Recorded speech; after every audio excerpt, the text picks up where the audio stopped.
কংগ্ৰেছ নেতৃত্বাধীন বিৰোধী মিত্ৰজোঁটক প্ৰত্যাহ্বান জনাই ২৬ৰ নিৰ্বাচনলৈ সাজু হৈছে বিজেপি মিত্ৰজোঁট। পিছে বড়োভূমিৰ ৰাজনীতিৰ সমীকৰণে বিজেপি দলৰ মূৰকামুৰণিৰ সৃষ্টি কৰিছে বুলি ৰাজ্যৰ ৰাজনীতিত ব্যাপক চৰ্চা। প্ৰশ্ন হয়, বড়োভূমিৰ ১৫ আসনৰ ভাগ বতৰুৱা কেনেকৈ হ'ব? ইতিমধ্যে বড়োভূমিৰ ১৫খনকৈ আসনত প্ৰতিদ্বন্দ্বিতাৰ বাবে সাজু হৈছে UPPL। আনহাতে ট্ৰিপল এলায়েন্সৰ বিৰোধিতা কৰি আহিছে প্ৰাক্তন মন্ত্ৰী তথা BPFৰ নেতা ৰিহন দৈমাৰীয়ে। এনে সময়ত আজিৰ দিনটোত মহিলা উদ্যমিতা আঁচনিৰ চেক বিতৰণ কৰি মুখ্যমন্ত্ৰী ডক্টৰ হিমন্ত বিশ্ব শৰ্মাই বড়োভূমিৰ ১৫ আসনক লৈ মুখ খুলিলে।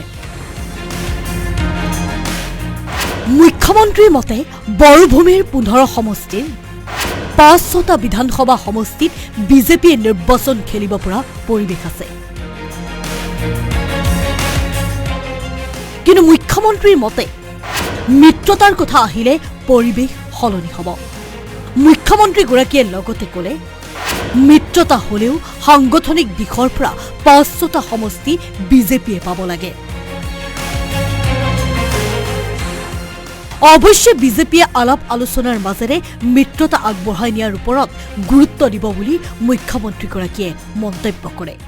এনে যদি চাই বিজেপিয়ে ৫টা-৬টা সমষ্টিত খেলিব পৰা বিজেপিৰ পৰিৱেশ আছে, কিন্তু মিত্ৰতাৰ কথা যেতিয়া আহিব তেতিয়া পৰিৱেশবোৰ সলনি হ'ব।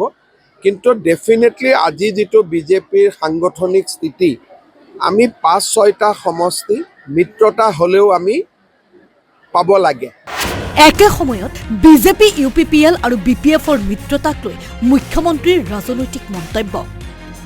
মুখ্যমন্ত্ৰীগৰাকীয়ে ক'লে, এই পৰ্যন্ত দিছপুৰত আমি একেলগে আছো,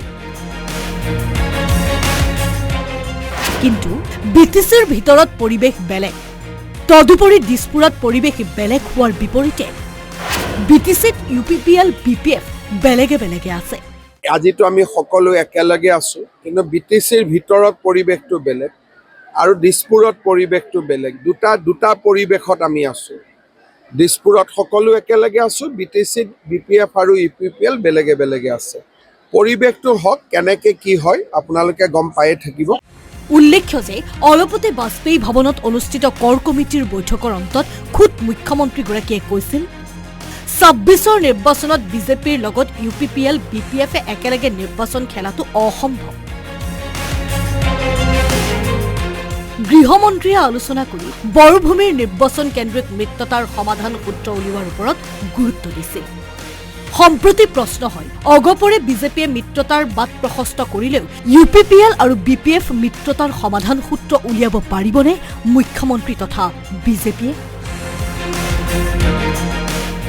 শালবাৰীৰ পৰা ছাদিক আলীৰ সহযোগত নিউজ ডেস্ক আছাম টক্স।